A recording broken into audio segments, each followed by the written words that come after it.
ভাইজান, একদিকে আব্বাস সিদ্দিকী, অপরদিকে আপনি, হঠাৎ করে এরকম? দেখুন, আমি তো প্রায়ই ভাঙড়ে বিভিন্ন সময়ে এসে, যেরকম আমার ডিউটি, সে দিয়ে আমাদের অফিসে অনেক দিনে আমার আসা হয়নি এখানে মানুষের পরিষেবা দিতে। আপনি এখানে প্রায় 1 ঘন্টা ধরে আছেন, দেখছেন, অনেক ভিডিও করেছেন, প্রচুর মানুষজন আসলো, তাদের সিগনেচার থেকে শুরু করে তাদের রেকমেন্ডেশনে অনেকের ব্যাপার আছে, সেগুলোর জন্য আসলো, সেগুলো আমরা দিয়েছি। আর বড় ভাইজান, আজকে জানেন আপনারা, বিশ্ব মানবতার প্রতীক যিনি, সর্বকালের শ্রেষ্ঠ মহান পুরুষ হযরত মুহাম্মদ সাল্লাল্লাহু আলাইহি ওয়াসাল্লামের আজকের আবির্ভাব দিবস বা আগমন দিবস, পৃথিবীর বুকে তিনি আজকে পদার্পণ করেছিলেন।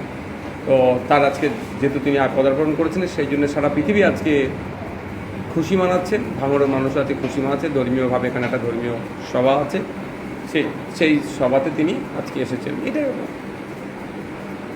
গতকালকে বাহারুল ইসলাম, যিনি জেলা পরিষদ, তিনি বললেন যে নবিয়ানা মেম্বারে আব্বাস সিদ্দিকী রাজনীতি করতে আসে। ওদের ওদের ওদের মতো বোকা বোকা কথা কেন কথা বলছে? যদি প্রশ্ন করা হয়, তাহলে রমজান মাসে যে ইফতার খেতে গিয়ে মাথায় ঘুমটা টেনে মাথায় টুপিতে বসে সারাদিন ওদের রোজা রাখনি, সেগুলো কী ছিল? প্রশ্নগুলো অনেক কিছু হয়ে যাবে। সব ওদের কথা যত কম বলবেন তত ভালো।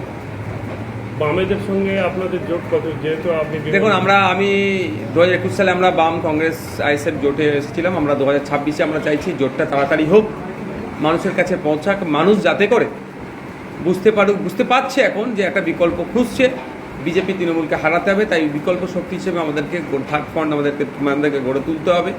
বিজেপি তৃণমূলের বাইরে আমাদেরকে নিজেদেরকে গড়ে তুলতে হবে। সেখানে left front, Indian national Congress, ISF, আরও যে সমস্ত রাজনৈতিক দলগুলো আছে এবং অনেক সামাজিক দল যারা বিজেপি তৃণমূলের হাত থেকে পরিত্রাণ পেতে চাইছে, তাদেরকে নিয়ে আমরা জোট করতে চাইছি। আমরা প্রথম পর্বের চিঠি বামেদের চেয়ারম্যান শ্রদ্ধেয় সম্মানীয় বিমান বসু স্যারের কাছে পাঠিয়েছি। প্রয়োজনে আমরা আবার তাদের সাথে কথা বলবো এবং দ্রুততার সাথে এগুলোকে একটা ওয়ে আউট বার করবো।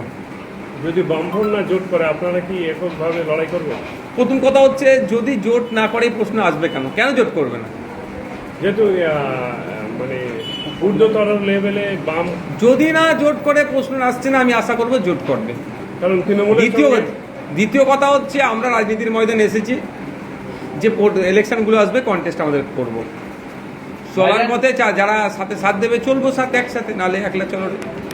ভাইজান, অনির্বাণ হাস্যকর ব্যঙ্গ ভিডিও করেছেন, আপনারা দেখেছেন। দিলীপ ঘোষ থেকে, শতরূপ থেকে, এমনকি আরও অনেক নেতাদের নিয়ে ব্যঙ্গ একটা ভিডিও করেছে এবং অনেকে কেস করেছে, সেটা নিয়ে আপনার মতামত?